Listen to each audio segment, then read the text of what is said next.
This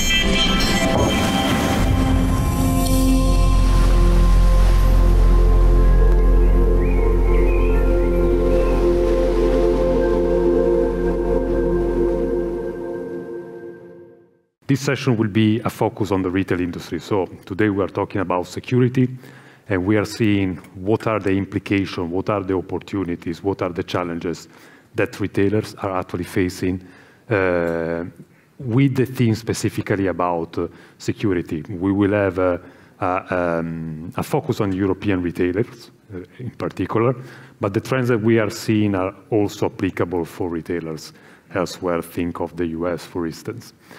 So this is the content for today, as you can see. So we are talking about a bit of an overview of what's going on in retail in the last, as of recent, essentially, in the last couple of years, and what are the trends that we are seeing in retail. We will talk about the concept of retail in a purpose-led world. So we will explain more about that later on in the presentation. We will see what are the key challenges, and with that we are going to connect on the theme of security. One of the challenges definitely for retailers now is security. So what is the importance of security in European retail, and what are the opportunities for retailers from these challenges that they are actually facing? And we will talk also about the importance of benchmarking your security performance in terms of KPIs. And then we will wrap up with a call to actions. What are the opportunities essentially for retailers to take home? So this is a slide that just shows you a broad overview of what are the macro environment for retailers right now. And with right now, we especially think of since the outbreak of the pandemic. With the outbreak of the pandemic, we saw an acceleration of pre-existing trends. Think of the importance of e-commerce, for instance. Think of all the different ways shoppers are shopping in an omni-channel environment. All this has gone through an acceleration with the pandemic. And as you can see at the center of the slides in the honeycomb, there's an indication that says 2 years of digital transformation in 2 months. This is the feedback that we received by talking with retailers, with retail executives essentially, especially in 2020 with the outbreak of the pandemic. They saw really a transformation of their operation that they couldn't expect to happen that fast. And the causes of this transformation, this rapid transformation, are the arrows that you see here. So essentially is a change in, a systemic change in consumer behavior. So think of the rapid expansion of e-grocery shopping, for instance, an acceleration of application of new technologies that they were already there in an experimental mode, but they started to be implemented more rapidly also because retailers need to juggle with the needs of social distancing, but also different expectations, such as in terms of sustainability credential, in terms of transparency of the operation. And with that, we get to the point of retail in a purpose-led world. With that, we don't just want to talk about sustainability, it's broader than that. For instance, an example here is a statement from the chairman of a well-known department store in the UK, John Lewis. So Sharon White is saying, we want to be the most inclusive company within the UK. With that, that is their purpose, essentially, and that informs the way they operate on a daily basis, the way they interact with their partners, with their suppliers, with their customers, but also with their employees, essentially. So they want the employees to feel like, oh, we belong to this company. They want the partners to feel like, oh, we really have a say in the operation of this company. So that's their purpose, and they are taking it forward in any interaction that they have externally and internally.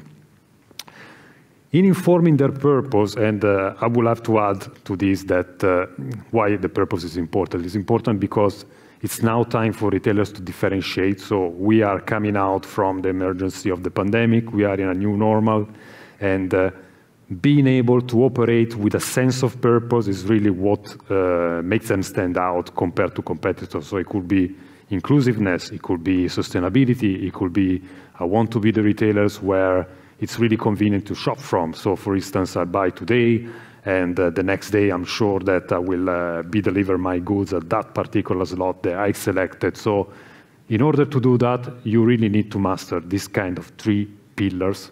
The first one is the usual one, customer journey, the customer experience. It's really important. And the customer experience has become increasingly sophisticated with the digitalization of the retail operation and of the commerce, of the shopping journey. The second one is something that sustains the experience that you are actually providing to your customers, to your shoppers, and it's the integration, the complete integration of digital and physical. Now you cannot separate the 2 things because the shopping journey for the majority of shoppers starts in one channel, continues in another, ends in another channel. So you really need to ensure that consistency in the customer journey.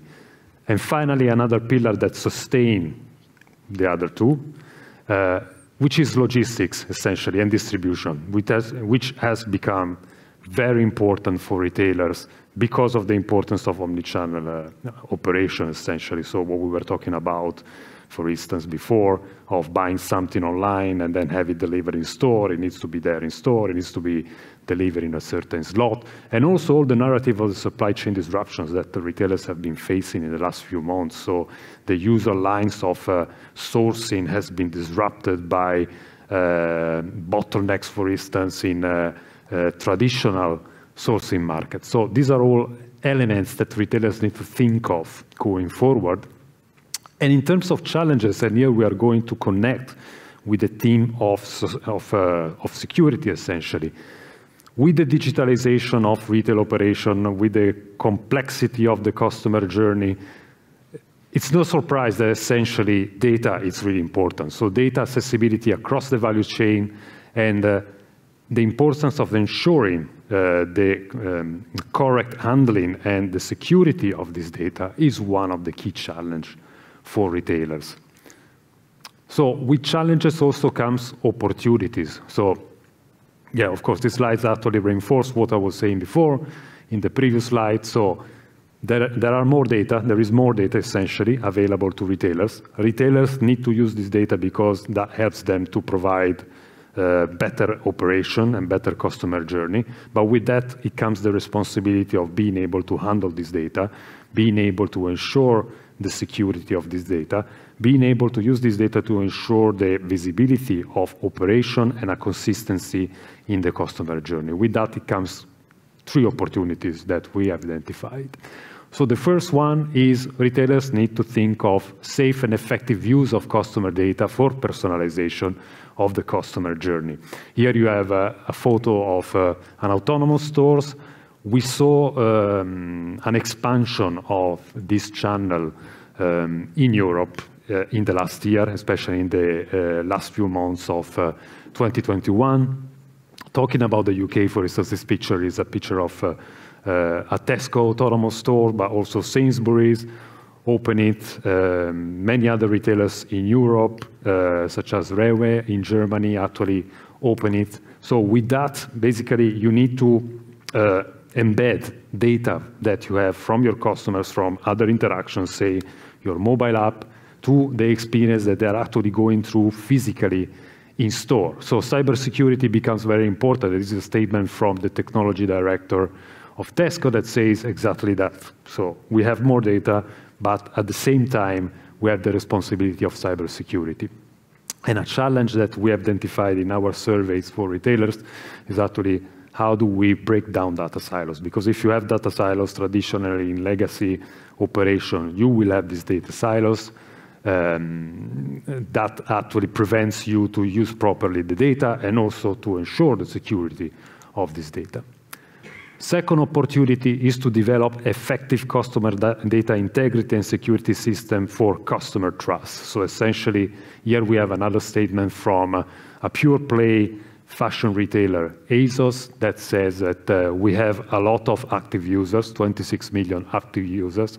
With that comes the responsibility of ensuring that data from our users are actually effectively handled and stored.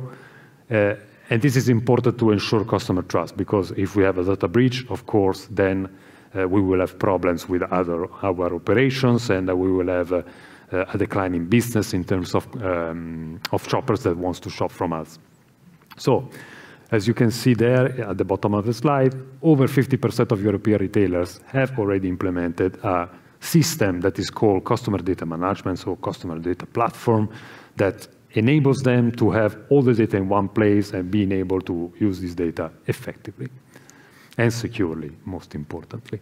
Then the third opportunity is actually to build an IT architecture and system to ensure security across the entire customer journey. So if we think also the operational aspects, not just the customer experience, say here we have the example of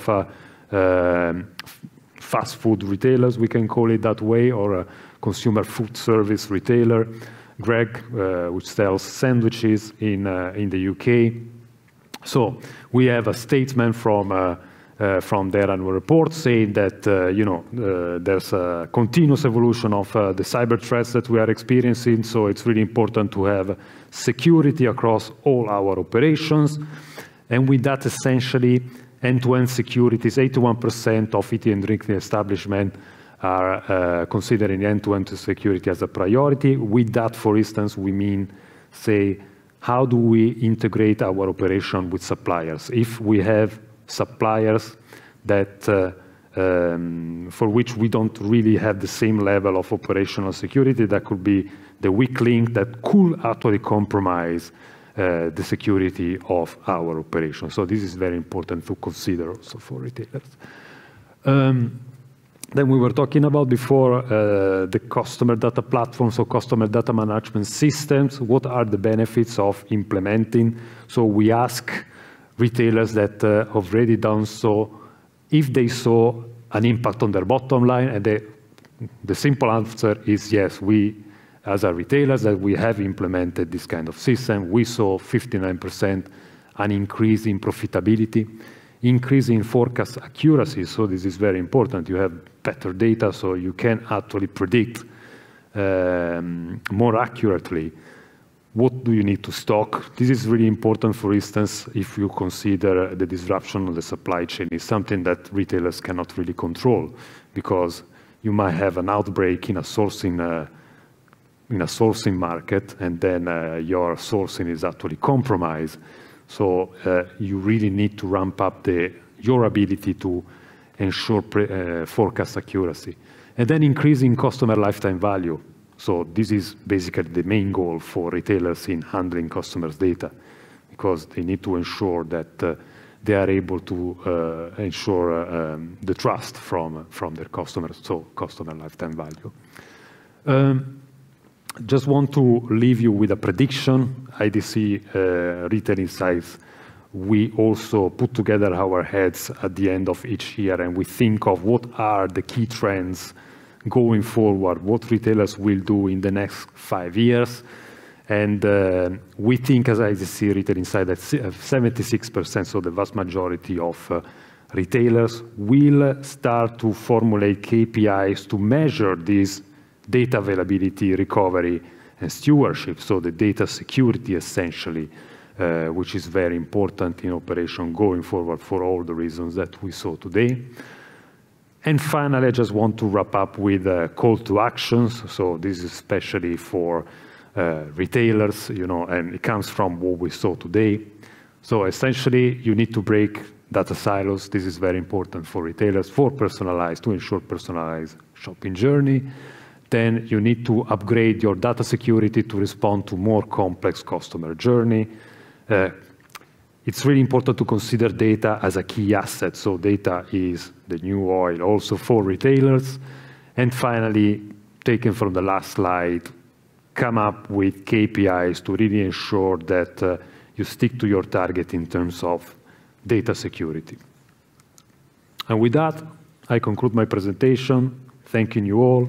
This is my email, so if you have any question, I will stick around for some time, but if you cannot speak with me after the presentation, just feel free to send me an email, and I will be happy to engage. So thanks a lot. Thanks to IDC for inviting me here, and thanks a lot for your attention. Thank you.